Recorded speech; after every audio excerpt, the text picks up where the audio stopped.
Okay, so hello and welcome if you've just recently arrived this morning. So I've got to start by just saying thank you to everyone involved in creating this event. So there's been a lot of love, care, attention and hard work that has gone into making this event. You know, all credit must go to Prabhakari, particularly for the genesis of the for assembling a team to put this together, to create this kind of this beautiful setting that we're enjoying with all of the hangings outside and the people who've been here decorating and making the centre beautiful. All of this, the work that's gone into producing these scripts, and I'm just absolutely blown away by how much people have been exemplifying generosity and other regardingness in the creation of this event. And it's a great delight for me to be able to be part of this launch event. It did make me laugh a bit earlier because Baraka and I haven't really discussed what we were going to say. And before but when I got here this morning, I thought to myself, oh, I bet the morning puja will go down really well at this event. I wonder if I can find a copy. So I looked around in the big puja book for a copy, of which there isn't one. So eventually I found one on my phone. I managed to get a copy of the morning puja on my phone, which I thought, oh, I could use. And I was just congratulating myself on the brilliance and originality of my idea. When lo and behold, there's hundreds of copies of the morning puja. And of course, Prabhakari built it into the morning of practice, which entirely appropriately. But I will be referring to it again before we come to a conclusion. So I'm here to sort of, as it were, flesh things out a little bit, to give a little bit more detail, but not too much. As you've probably seen, there are 59 verses in the lojong, some of which are very readily accessible, some of which are a bit gnomic, a bit sort of mysterious, need a bit of unpacking, and it wouldn't be right or even possible to go through all of those with you this morning. I'm hoping that those will kind of emerge during the course of the month. But I did want to sort of give some context, and I wanted to start in the time-honoured Triratna fashion, and this is a kind of homage to Bhante really, of just making sure that we know what we're talking about. So the rectification of terms. So when we're talking about lojong, we're talking about mind training, but I wanted to go into both of those a little bit, just to sort of make absolutely sure that we know what we're talking about. So jong is training, so training. And it occurred to me that training is common currency for most of us in our kind of normal lives, particularly those of us who have jobs, that presumably a degree of training has been necessary and continues to be necessary as we practice careers. So continuous professional development, in-service training for new skills. And then of course there's physical training, you know, that when we're doing exercise, when we're going to the gym, when we're on a treadmill or doing whatever we do, then training is an idea that we're all very conversant with. But I wonder to what extent the idea of training translates into the spiritual life for many of us. Yeah, I think that's an interesting point. But the Dharma, the scriptures are full of references to training. So in the Dhammapada, the Buddha says, for instance, the mind is frivolous and difficult to control, alighting on whatever it pleases. It is good to tame the mind. A tamed mind brings happiness. So there is the kind of reference to training, isn't there? That we're trying to train the mind by taming the mind, and taming the mind will bring happiness. And in the Mahayana, in the great Bodhicharya Avatara, Shantideva also talks about training. He says at one point, may dharmacharis, by which he means dharma-farers, dharma practitioners, be eager for training. Yeah, so training is a thread that runs throughout Buddhism, really, throughout Buddhist history. But I just wonder, I mean, for ourselves, does that translate for us? Do we think about training when we think about the Dharma life?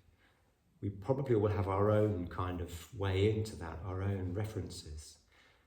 Maybe it's a path of kindness, or a path of self-discovery, or even a path of surrender. So there are very many different ways in which we can approach the spiritual life. but I wonder how many of us explicitly think in terms of training. And training has implications of discipline, of consistency, of putting in the hard yards, as they say in sport. Yeah, so it's not as if that the spiritual progress arises by accident. Yeah, I think we are called upon to train. We are called upon to train the mind, and in a way, there's no getting around that. It may just not be language that many of us find particularly congenial. I don't know. I'm speculating. But there is, so training is an inescapable part of the Dharma life, one way or another. So what are we training? So we're training lo, we're training the mind. And again, I was thinking, what does that mean? So most mornings I do a suite of word puzzles. Or, I've got the New York Times puzzle apps. So I do spelling bee. I never miss spelling bee. I do it with great application and discipline. So you've got to make as many words as you possibly can out of a random assembly of 7 letters. And I will never stop until I get to genius. So even if it takes me all day, to genius and beyond, in fact, to try and find as many words as possible. And I find myself thinking, gosh, I wish I could bring that degree of discipline and application to the spiritual. But that is a form of mind training. Yeah, I'm trying. There is a serious intent behind that. It's not completely frivolous. I am actually trying to kind of keep my neural pathways plastic. I'm trying to stop my brain from fossilizing. I'm trying to kind of keep myself, as it were, mentally limber for as long as possible. Yeah, so there's definitely there's a usefulness to that, and also in terms of spiritual practice. That I think I owe it to myself and to the world to try and keep myself mentally in good form, to keep myself sharp. Yeah, but I don't think that is what is meant. So when I think about mind, yeah, I don't know, I haven't made that definitive link between lo and chitta, but I suspect it is there. So chitta is a lovely Buddhist word for mind, which includes mind and heart. So it includes mind, heart, and volitions. So it's mind, heart, and will. Yeah, so not only are we training the mind, not just training the mind to become limber, we're also training our hearts, and we're training our will to move into in a particular direction. Yeah. So at the level of mind, we are of course working on our views. There is a cognitive element to Dharma practice. We're working on the way that we see the world. Yeah, our assumptions about the world, about things being permanent and things being capable of satisfying us. So there are views which also have a cognitive dimension. But so much of training the mind is to do with training our emotions and training our will. So as Bhante Sangharakshita famously said, if we cannot accompany our understanding, our cognitive understanding with emotional development and change, then we won't get anywhere. So training the mind, for me, necessarily involves training the heart. It involves training our will. It involves bringing our will and our emotions into line with our cognitive understanding of the Dharma. So I think the lojong brings all of that in. And ultimately, we're looking at the cultivation of wisdom and compassion. So that makes sense. That maps onto that model, doesn't it? So the wisdom, you can look at the wisdom aspect of being our kind of understanding, but it's accompanied by the arising of compassion, a compassionate response to the world. And lo also translates as attitude, apparently. So we are training our attitude, we're cultivating a particular attitude. Yeah. And Prabhakari has already talked about this. So in her introduction, she talked about a shift from selfishness to being other-regarding. Well, perhaps not in those words, but that was the basic meaning of what she said. So we're looking at a shift from a basic attitude of self-centeredness, selfishness, to an attitude of other-regardingness.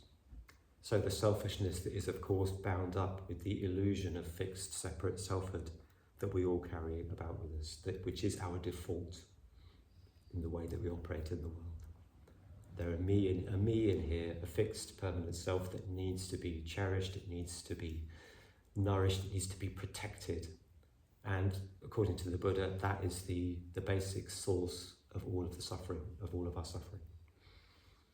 So we're talking about shifting our attitude from a self-regarding to an other-regarding one. So in the book, Train Your Mind, the authors would say something to the effect that the highest form of transformation is to transcend the self. And that's what these practices are ultimately about. But before I move on to that a little bit more, I just wanted to give some context, some historical context into how these practices arose. It's bound up with the history of Buddhism in Tibet. So some of you will know a little bit about the history of Buddhism in Tibet. That what I didn't actually know was that Buddhism was first introduced into Tibet in about 650 in the Common Era, by Songtsen Gampo, who was the first Buddhist king of Tibet. But it took another 140 years for him to invite, or for Padmasambhava to be invited to Tibet to help to consolidate Buddhism in that country. And of course, a lot of us have heard quite a lot about Padmasambhava, who's revered by Tibetans as being the second Buddha. He's a semi-historical, semi-mythical figure who was well known for taming and converting the energy of demons to the service of the Dharma. But even he wasn't able to kind of cement and consolidate the Dharma to the point where it was then self-perpetuating. So after Padmasambhava's time, a king who was actively hostile to the Dharma came to power in Tibet. And then the whole Tibetan empire, and I didn't know Tibet had an empire, so there we go, just descended into infighting and collapse. But then another king came to the throne, and in 1042 he invited an Indian teacher, a pandit called Atisha, to come and re-establish Buddhism in Tibet. So Atisha was an interesting character. He was very much like the Buddha in terms of the privilege and wealth of his background. He was a wealthy Bengali royal, if you like, who went to Sumatra to train with a notable Buddhist teacher, and then was offered the position of the abbot at a monastery, like Vikramashila, I think it was called, in India. But he was called up by Yeshe O at the age of 60 to come to Tibet and to re-establish the Dharma there. And Atisha knew by doing that he would shorten his life. I think he knew that he would shorten his life by up to 10 years. But he decided to go anyway, and that gives you some measure of the man. Yeah. And there's a wonderful story associated with Atisha, that he decided to take with him his Bengali tea boy. And he had a Bengali tea boy. Well, in the book, in Train Your Mind, they have a slightly different version of this, but I prefer the Bengali tea boy story. So he takes his Bengali tea boy with him because his Bengali tea boy is super irritating and he's really hard work. And Atisha's thinking, the people of Tibet aren't going to present me with sufficient challenges, so I'm going to take somebody with me who I know will present me with challenges.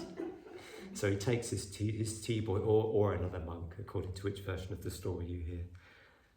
But it just goes on to say that he did find the people of Tibet quite challenging in the event, so it wasn't really strictly necessary.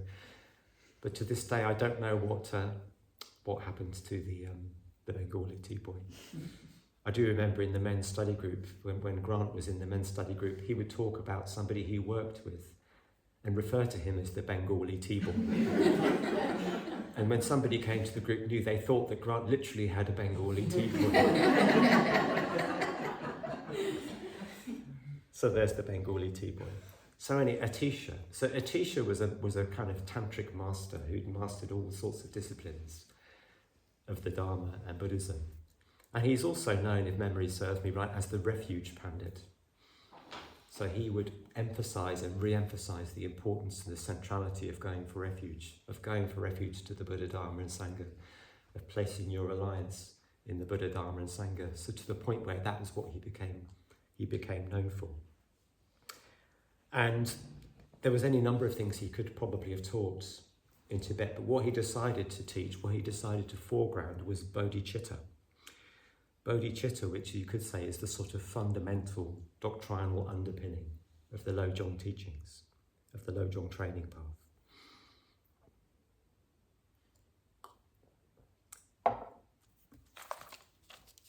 So, bodhicitta. Again, we need to just be clear about what we're talking about here. So, bodhi means wisdom, it means knowledge, it can refer to awakening. And chitta, again, is mind. So the bodhicitta is the mind which turns to awakening, sometimes referred to in our tradition as the will to enlightenment. So bodhicitta is not a personal possession. It's as if it's like a kind of urge which takes possession of a spiritual practitioner, which really kind of, as it were, almost sort of compels them to work for the good of all beings, to try to bring all beings to the Dharma. So again, it's a sort of counterweight to a more kind of individualistic, self-serving approach to Buddhism that one might adopt. And this is what Atisha championed. This is what he saw was the most important thing for the people of Tibet to be concerned with. So cultivating this mind, this attitude, which is aiming to achieve enlightenment, to awaken for the benefit of all. Yeah, which still remains the sort of most profound and significant goal that one can have, I think, in Buddhism, or in any walk of life, in fact. Yeah. And the lojong goes into bodhicitta in quite some detail. And I just wanted to sort of I'm not going to go into that in the same way, but I just wanted to sort of highlight that bodhicitta has two aspects. There's what you call absolute bodhicitta, and there's relative bodhicitta. So absolute bodhicitta is basically, if you have absolute bodhicitta, basically you're awakened. And what you have realized is the emptiness of all phenomena whatsoever. Yeah. So that no phenomena exists from their own side, as they say in Tibet. All things arise in dependence upon conditions. And when those conditions change, then the thing upon which is conditioned by those things also changes. So everything is in flux, everything is constantly changing. In fact, there are no fixed things to constantly change. There is just flux and change. So all phenomena are empty of ultimate existence, of kind of separateness, of validity from their own side. Yeah. And it is said, so the realization of the emptiness of self and other gives rise to supreme and absolute compassion. Because if you have seen through the emptiness of self, if you've seen through the illusion of self, then what is left but is this incredible sense of connectedness, that you are connected with all that lives, you are connected with all phenomena. Yeah? And the defences that would cause us to be selfish just come down, they're no longer there. So what is left is just the arising of compassion, this sort of supreme compassion that desires nothing more than the liberation of all beings from suffering. Yeah. So nothing is separate, nothing stands truly apart from anything else. This is all very well, but of course we live and move and operate in a world and universe where there are beings who suffer. Whether those beings have seen that they are empty of all fixed identity is another question. In most cases they haven't. But beings suffer. And so when absolute bodhicitta meets the suffering of beings, it springs into action. Yeah? So bodhisattvas then devote their life to the alleviation of suffering, yeah, when it arises in the world. Yeah? So when we see the suffering of individual beings, the resolve arises to alleviate that suffering. Yeah? So you could say that what this is the enactment of absolute bodhicitta at the level of relationships. Yeah? So if there were no absolute bodhicitta, any relative bodhicitta could just sort of degenerate into do-gooding, rushing about trying to fix everything, kind of being a sort of universal social worker, as it were. Yeah, so sort of just try, the sort of thing I mean. But an absolute bodhicitta without relative bodhicitta could just look like sort of, passive withdrawal or indifference. So bodhicitta has to be enacted in the world. It has to sort of take form when it encounters the suffering of individual beings. And the key practice of lojong, the key meditation in lojong is tonglen, as Prabhakari led us so beautifully earlier on this morning. So the taking in of suffering and distress, and with the help of the Buddhas and Bodhisattvas, the breathing out of ease and lightness and joy. And I, except for the fact that I needed the loo, I found that practice really quite kind of quite meaningful this morning. And I felt like I really connected with this. So thank you again, Prabhakari. So there are 59 of these slogans, but those slogans are grouped into 7 broad categories. So it's often referred to as the 7-point mind training. And those 7 categories, which I'm not going to go into exhaustively, partly because I can't remember most of them, I will just outline what they are. So the first of them is preparation, and we will come back to that in a minute. Because in a sense, we're at the beginning of this adventure. We're at the beginning of this month of practice together, so laying the foundations for that practice is really super important. So we'll come back to that and dwell on that a little more towards the end of this talk. So it starts with preparing the ground, rolling the pitch, as to use a cricket metaphor. Making sure that our motivation is in place, that we're proceeding from the right attitude of heart and mind. And then it dives straight into absolute and relative bodhicitta. So it pitches us in at the deep end, you could say. And the authors of the book say that they speculate that it starts with bodhicitta because we're being shown what the ultimate context is. We're being shown what's possible. We're being shown what lojong practice tends towards. So rather than sort of being, off-putting and scary, hopefully there is a degree of inspiration to be had from that loftiest of spiritual ambitions. So there are 10 verses in the lojong, 10 slogans to do with bodhicitta. And the third section is turning difficulties into means of awakening.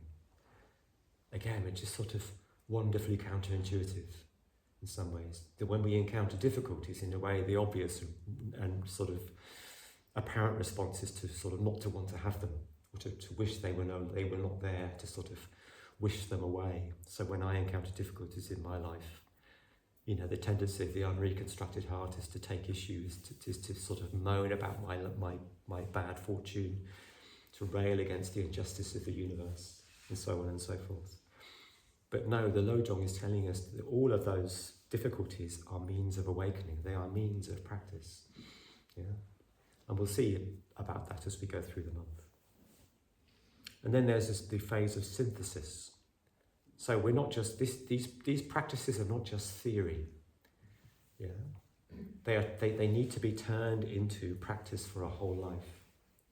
So these lojong, these slogans, they're not just pretty ideas that we can kind of come to a Buddhist center and look at and then go off and just live as we normally do.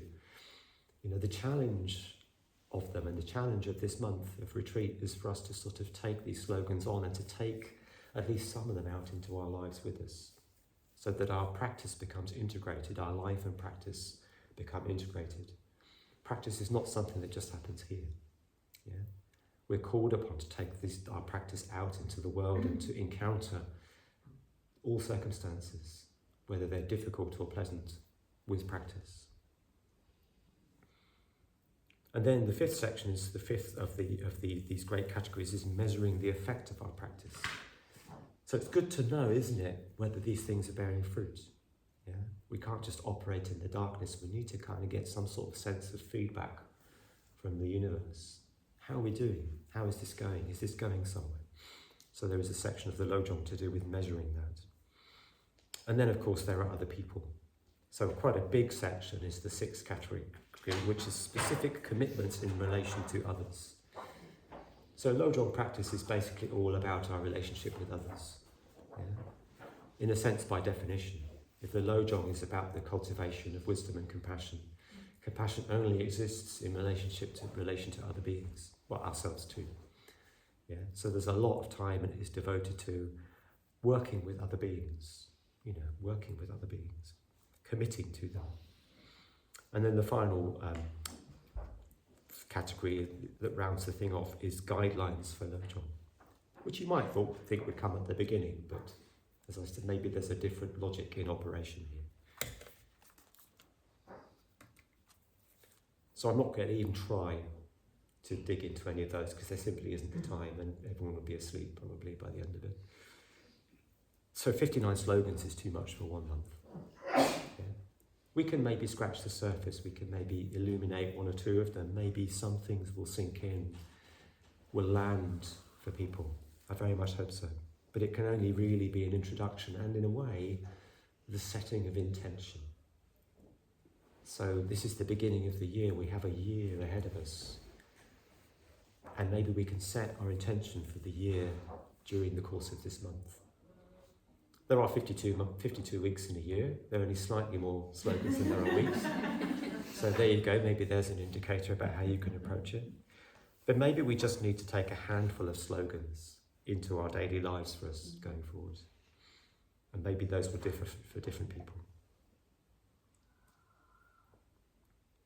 But I did want to come back to the preparation aspect and just go into that a little bit, because that's kind of what we're all doing now, I guess. Yeah. So in order to embark on this work, to do this quite challenging work, we need to have our own volitional, emotional house in order. You could say we have to sort of be trying to kind of clarify our motivation. And the 4 reminders that Prabhakari quoted, which are set out in the morning puja, in Vasantra's puja, are really worth coming back to, because they really do provide a basis or a springboard or a motivator for practice. And there are 4 of them. So the first of them is the preciousness of this human birth. I would like to describe that as the preciousness of these circumstances. If you think about it, how incredibly unlikely, if not miraculous, it is that we are all sitting here. Yeah. You know, that we were all born, that none of us died in childhood, that our parents met, that none of our forebears died, that somehow there's been a thread of continuity throughout history from the dawn of time that has led to us being here in this shrine room, alive and alert and present to the Dharma. How extraordinary. Yeah? How extraordinary that we at least currently still live in a culture which allows us the luxury and the ease and the privilege of being able to have leisure time to put into working with the Dharma, to doing these things. Yeah? Nothing that can be taken for granted. Yeah? We cannot take for granted that these conditions will continue to endure, that we will continue to have the ease and the conditions and the leisure to do what we're doing now. You know, we have no idea how or when it will end. You know, that we live in a liberal and tolerant society which allows diversity, plurality of views, that allows us to practice the Dharma, and you can't take that for granted in the world. There are many places where this would be heretical, where the sanctions would be very serious indeed if practitioners were to be found out. Yeah. And of course the finiteness of our own lives, yeah? That we're enjoying enough health and enough clarity of faculty to be here, to be able to get to grips with this, to be able to practice. And to think, and I have to think for myself, and to think that I still find grounds for complaint is frankly a bit humiliating. Yeah? To think that I still find enough things in my life that are wrong to moan about, to divert energy into complaining and lamenting, when, you know, the vast majority of the conditions I have are extraordinarily fortunate. That I should just be I should be constantly singing in gratitude. Yeah, that's how I feel. So I feel a considerable amount of shame if I find myself down in the dumps and moaning about this or that. So these conditions are precious, and make use of them, because we don't know how long we're going to live, and we don't know how long they're going to endure. This leads into the second of the reflections, which is the inevitability of decay and death. Yeah. It's famous. Was it Mark Twain who said that 2 things in life are certain, death and taxes? I think it may have been. Yeah. Death is the great leveller. It's the only thing that we can be completely sure about. But again, it's the thing that we're probably least likely to want to look at in our lives. Yeah. I've made it a practice to reflect on my own death in recent times. And I notice how my mind still tends to want to go slide off. Go, no, thank you. I'll think about my van instead. Or cricket or something. Yeah? Because it's really uncomfortable to deal with our own finiteness. Yeah? But again, we don't know how long we have. We don't know how long we're going to keep these faculties that we have. We just don't know. We need to be really alive to and aware of the inevitability of our own end. And the third of the reminders is the effectiveness of karma. Well, that's my words. Karma is efficacious, it always works. So acting on the basis of particular motivations will have particular consequences. Yeah, actions have consequences. If we act on the basis of kindness, clarity, generosity, openness of heart, then the ultimate consequences will be positive and beneficial and fruitful. If we act on the basis of selfishness, coldness, indifference, anger, then the effects will be constricting, constraining, will be negative, will be painful. And that we can absolutely rely on. Yeah? We tend to think perhaps of karma more in the negative. Oh, if I do, that we tend to sort of perhaps associate it more with negative actions, but we have to remember that karma is equally, it also brings great blessings. Yeah? And no act of kindness, of clarity, is ever wasted. I've been very inspired lately by the great 14th century anchoress Julian of Norwich, who was a Christian mystic who had visions of Christ, and as a result of those visions decided to spend the rest of her life bricked up in a small room on the attached to a parish church in Norwich. And so she spent at least 25 years locked up. So it was as if you literally died to the world, and they would say the Requiem Mass as you were bricked up in one of these cells. And, I find that extraordinarily rousing. What an incredible kind of sense of spiritual dedication. How few people would be capable of that singleness of application. But one of the great things that she says, and it's a very well-known quote of hers, is all shall be well, and all shall be well, and all manner of thing shall be well. Yeah? Which doesn't mean that everything in your life is going to turn out roses. But what it does mean is that if you act with love and compassion and skillfulness, then all things will ultimately be well. In this life or a future life. And I think that's really important to hold on to. Yeah? In times which are so fractious, which are so scary, which we are besieged by so many issues and problems, the polycrisis that politicians talk about. Yeah? Holding on to that basic belief that all shall be well, and all shall be well, and all manner of thing shall be well. And if we follow the lojong, all shall be well. Again, which leads us into the fourth reflection, which is the unsatisfactoriness, the conditioned existence. Yeah? This is really important, and this is quite subtle. This gives rise to a particular kind of koan, or a kind of puzzle, or a riddle, about how we deal with, how we work, how we respond to suffering in the world. Because the basic idea of bodhicitta is to respond to and alleviate suffering. At the same time, we have to acknowledge that samsara is endless. Yeah? That the conditioned existence that we create through our unenlightened minds is endless. There is no way that it can be put an end to. Yeah? So in other words, we cannot go out there into the world and assume that with all of our Buddhist practice and our aspirations to awakening that we can somehow miraculously sort out the problems of the world, because we can't. But at the same time, we want to cultivate an attitude that we can. So this is the sort of essential koan, I think, of this sort of bodhisattva ideal, of this bodhicitta practice. That we're trying to cultivate an attitude that would allow us to do something that we can't do. Yeah. So it's something that you have to kind of sit with. It's a koan. It's a sort of a seemingly irreconcilable kind of issue or problem. Yeah. I'm trying to cultivate a mindset that wishes to bring all sentient beings to awakening, but I can't possibly do it. but I want to do it, but I want to cultivate that mindset. Yeah?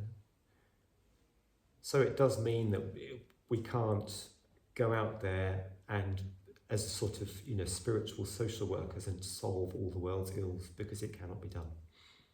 Not on its own terms. And I think it's important to acknowledge that.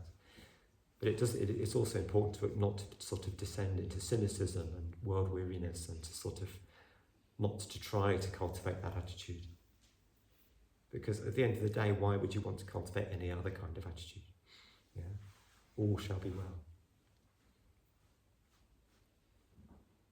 Yes, I remember talking to a senior order member about this not long ago, who'd had quite a kind of a realization about this, that she'd gone through much of her Dharma career with this working assumption that the problems of the world could be solved by just bringing everybody, by Dharma practice. But that didn't mean descending into hopelessness. It just meant a more realistic, but no less idealistic attitude towards the kind of mind that we need to cultivate.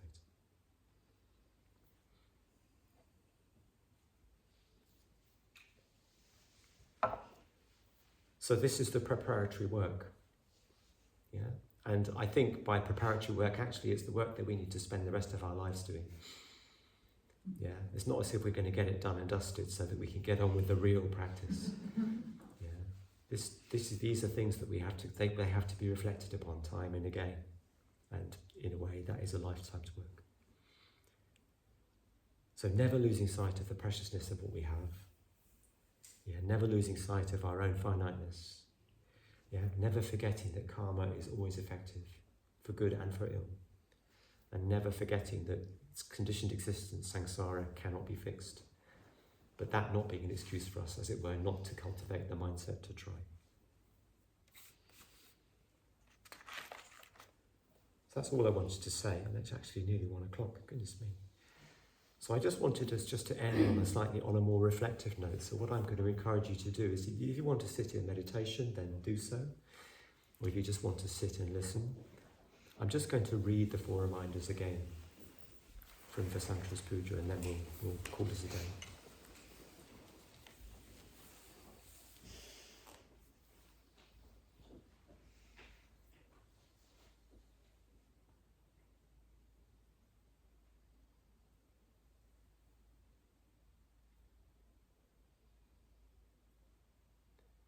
This human birth is precious, an opportunity to awaken. But this body is impermanent. Ready or not, one day I shall die.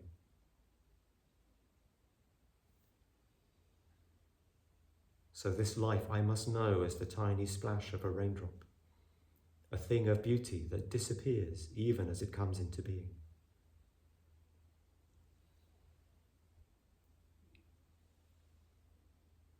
The karma I create shapes the course of my life.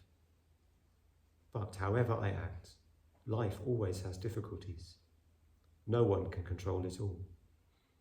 Only the Dharma can free me and others from suffering forever.